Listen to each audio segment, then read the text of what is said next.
In our biography discussion tonight, we will examine one of the very important and believing wives of the Prophet ﷺ, who's Maria al-Qibtiyya, Maria the Coptic. Her first name is Maria, and she was the daughter of Sham'un the Coptic. Maria was born in the village of Hafan, or Hafn, which is known today by the name of Qaryat al-Shaykh Ubadah. What do you think al-Shaykh Ubadah is a reference to? Basically, there's a mosque, there's a masjid in that village, which was named after the companion Ubadah ibn Samit. Ubadah ibn Samit was one of the companions of the Prophet ﷺ. And there's a masjid dedicated to him in that village. So it's known today by the village of Qaryat al-Shaykh Ubadah. Maria the Coptic was born in that village. It's a village that's about 3 kilometers long, situated on the Nile River. It's about 300 kilometers from the capital, Cairo. And this village was the base of the Coptic Christians in Egypt. There were Coptic Christians, and their base was this village. Her mother was Roman. She came from Roman origins. Now, at the time of the Prophet ﷺ, there was a king in Egypt ruling in Alexandria, al-Iskandariya. His name was al-Muqawqis. In Arabic, we call him the Muqawqis. What is he in English? Any ideas? Muqawqis, what's the equivalent in English? Cyrus. Many scholars have mentioned that the Muqawqis at the time of the Prophet was actually the Cyrus of Alexandria. He administered, Egypt on behalf of the Christian Byzantine Empire. So the Muqawqis was ruling on behalf of the Byzantine Empire, but he was based in Alexandria and his name was Cyrus. Yes, there are some who believe al-Muqawqis was a Greek man known by the name of Kyrillos, and he was the leader of the Copts, but that's not a widely accepted opinion. Most scholars tend to accept that it was Cyrus of Alexandria. He's the Muqawqis that we have in our hadiths. Now, what's the story of al-Muqawqis, whoever this Egyptian king was? What's his story with the Prophet ﷺ? The Prophet, when he goes to Medina, he starts sending letters to multiple tribes around Arabia, to even other nations. He would send letters to the Romans, he would send letters to the Persians, and he would invite those leaders, kings, rulers, to accept and embrace the religion of Islam.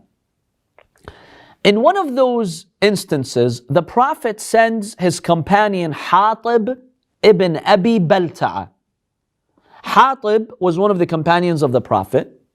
The Prophet tells him, go to Egypt and meet al-Muqawqis and invite him to the religion of Islam. According to historical accounts, this is the text of the letter that the Prophet sent to this Egyptian king. Bismillah ar-Rahman ar-Rahim.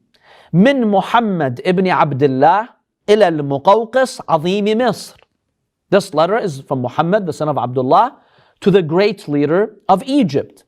As-salamu ala atba' al-haqiqa. Peace be on the followers of the truth.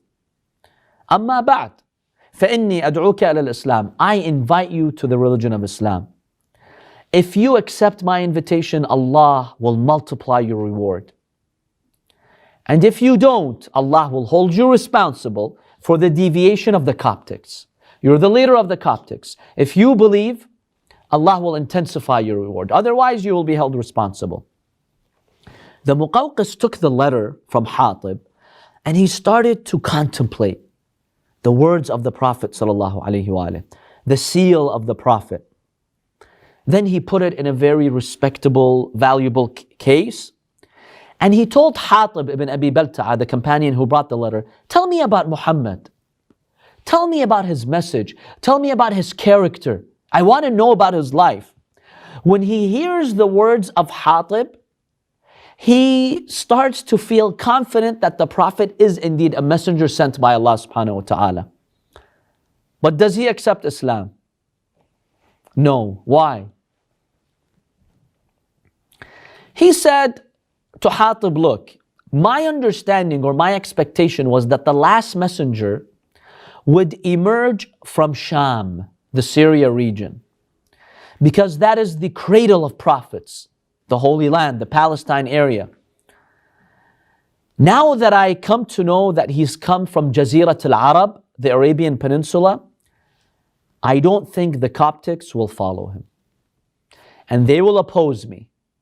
And I'm not comfortable pressuring them to accept a prophet that I know they're not going to accept. Had he been from the Palestine area, we would have accepted. But the fact that he comes from the Arab lands, my Coptic people will be reluctant to accept. So I appreciate the letter that the Prophet has sent me. I don't reject his prophethood, but I will not advocate for his prophethood. So he apologizes from Hatib.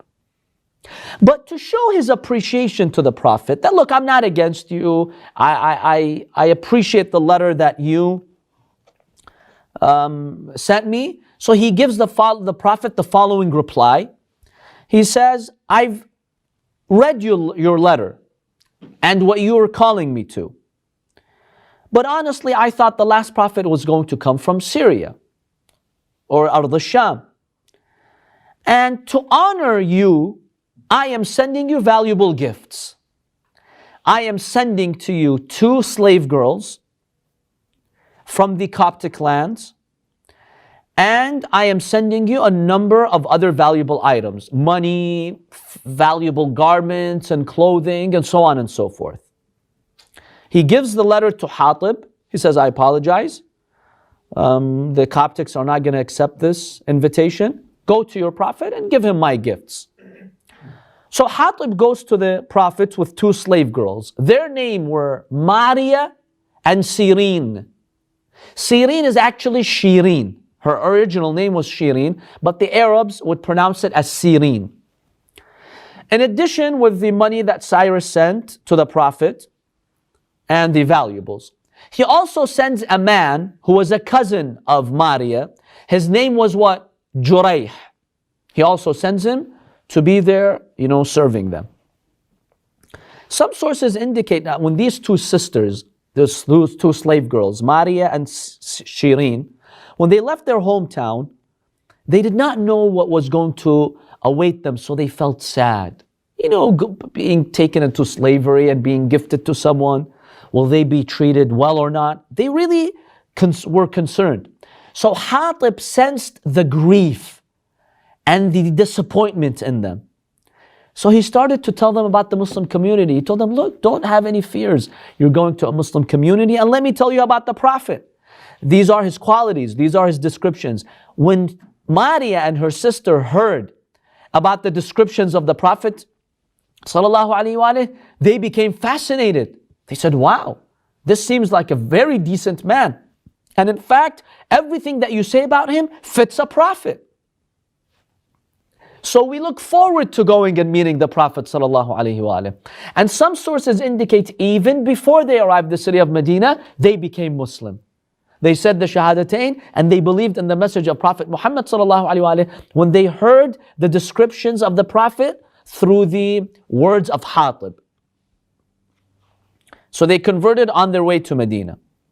What year did this happen? Year 7 of the Hijrah, they arrived Medina, and the Prophet had just returned from the Treaty of Hudaybiyah. So this is before the conquest of Mecca and after Hudaybiyah in year 7 of the Hijrah. The Prophet looked at the letter of Cyrus. He accepted his gifts. Basically, the monetary gifts, he divided them amongst the Muslims. He gave it to them. As for Shirin, the sister of Maria, who married her? Hassan ibn Thabit. Hassan ibn Thabit is the famous poet. He would go into the mosque, he would recite poetry honoring and praising the Prophet. So Hassan ibn Thabit marries Shirin. Well, who marries Maria? Rasulullah sallallahu alaihi wasallam. He's the one who actually marries her. Initially, the Prophet had her stay in the house of Haritha ibn Nu'man, which was right by the mosque, so he was like a neighbor to the Prophet. She stayed there for like a year, for a while. For an entire year, she stayed there. But then, the Prophet was very happy with her during that year. She was very obedient, very kind. The Prophet loved her dearly.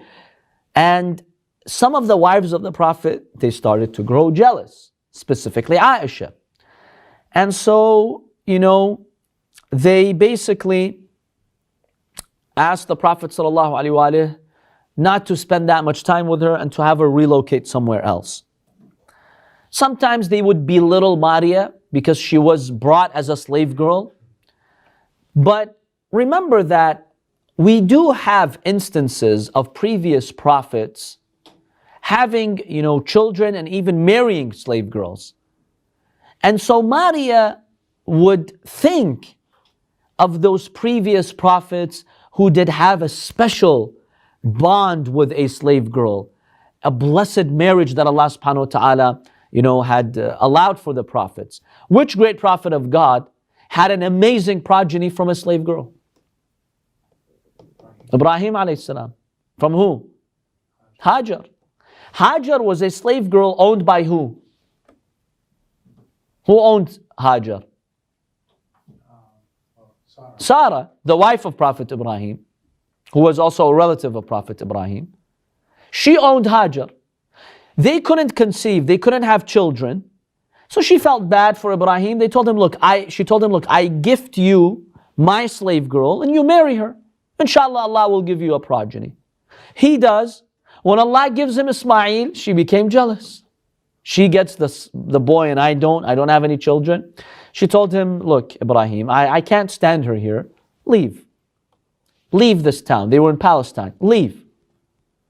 So Allah commands Prophet Ibrahim to take Hagar along with the newborn Ismail to Mecca. Yes, brother. Is this Sarah the sister of Nabi Lut? The sister of Nabi Lut, I don't know. We do have in the hadith that she's the daughter of a prophet. So her father was a prophet, but I'm not sure if her brother was Lut. Because, no. See, the Nabi Lut was the nephew of Ibrahim alayhi salam. Ibrahim was his uncle. According to our Aqidah, a prophet has to be the son or the grandson of a prophet, right?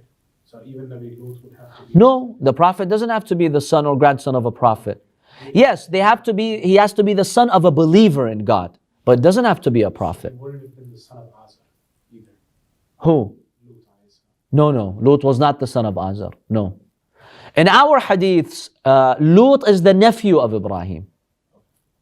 So Ibrahim is his uncle. So no, Lut was not the son of Azar. So the story of Maria resembles the story of Hagar. Yes, she was given as a slave girl to the Prophet. The Prophet accepted this gift from the king of Egypt, Cyrus of Alexandria. But then the Prophet ﷺ married her and he showed her so much respect. There's nothing humiliating about that. So some, wives of the Prophet, they basically grow very, very sensitive, and when they see how much the Prophet loved Maria, they started to express jealousy. And remember when we talked about Hafsa a few weeks back, we mentioned the conspiracies that she and Aisha would come up with. It was mainly involving Maria. They came up with another number of conspiracies, which Surah Al-Tahrim talks about. Allah condemned them in the Quran for coming up with those conspiracies. And those conspiracies were driven by their jealousy of Maria, and also their lack of belief, full belief in the Prophet ﷺ. According to Sunni hadith, Aisha says, مَا غِرْتُ عَلَى امْرَأَةٍ إِلَّا دُونَ مَا غِرْتُ عَلَى مَارِيَ. I never became jealous of any woman like I was jealous of Maria. Aisha herself is admitting. So initially she was in the house of Harith ibn Nu'man, but then, later on the Prophet ﷺ had her relocate to one of the suburbs of Medina. It's called Al-Aliya. Al-Aliya is one of the suburbs of Medina. Maria starts living in the suburb of al-Aliyah. Aisha says when the Prophet relocated her there, we even became more jealous. Because at least she was close, the Prophet would go in and out. Now he would go there and spend more time with Maria. And that basically upset us. By the way, there are some historians and scholars who dispute Aisha's claim that the Prophet would spend more time with her. They think maybe that's just a justification Aisha would use to attack Maria or to justify why she was jealous, right? Otherwise, there are historical reports that the Prophet was very responsible and he would give his wives equal time. So the way Aisha describes the Prophet spending his entire day and night with Maria, that's disputed. We're not sure if that's really accurate. Maybe she just said that to justify all the commotion she, made, right? So some scholars have mentioned. Now, something new happens with Maria. She becomes pregnant after her marriage to the Prophet. And 1 year later, in the year 8 of the Hijrah, in the month of Dhul Hijjah, for the first time after Khadija, Allah blesses the Prophet with what?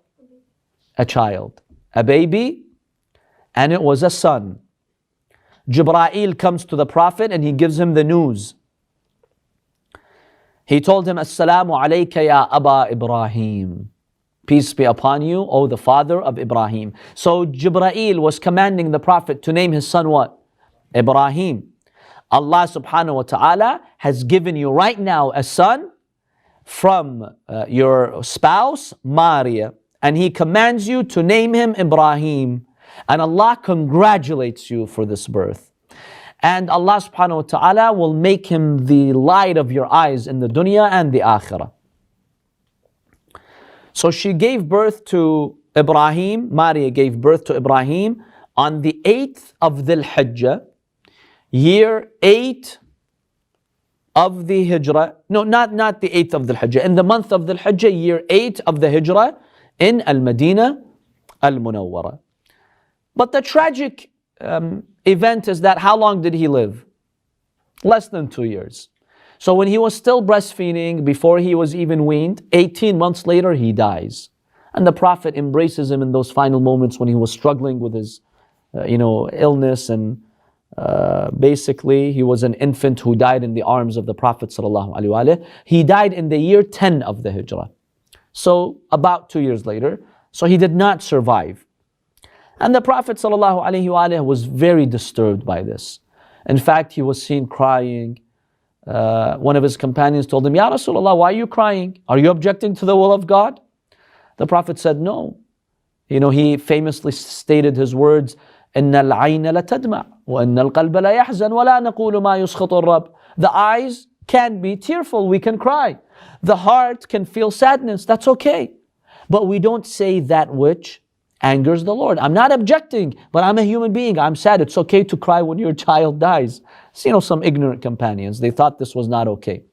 So the Prophet was really disturbed, and historians have even recorded that a solar eclipse happened on the day that Ibrahim passed away, and some people were saying the sun eclipsed because of Ibrahim's death. The Prophet said no. The sun and the moon are the signs of God. They're not eclipsed for the death of any human being. So don't make that connection. Up until now, yes.